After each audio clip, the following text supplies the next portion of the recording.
gulay na masarap guys, na wala talagang gastos.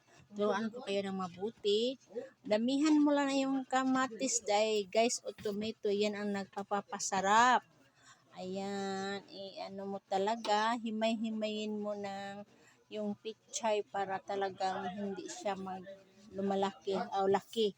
Talagang masarap talaga ito guys kung ganito ang hiwa mo. At saka hanggang, wag mong dagdagan ng tubig guys ha. Iano mo lang yung tubig sa pichay at saka yung sa tomato. Ayan na.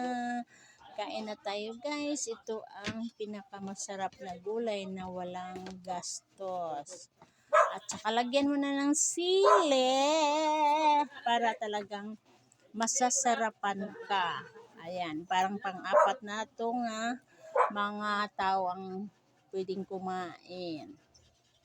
At saka yung mga ingredients. Ayan, sarap talaga ito guys. Happy kayo. Thank you for watching.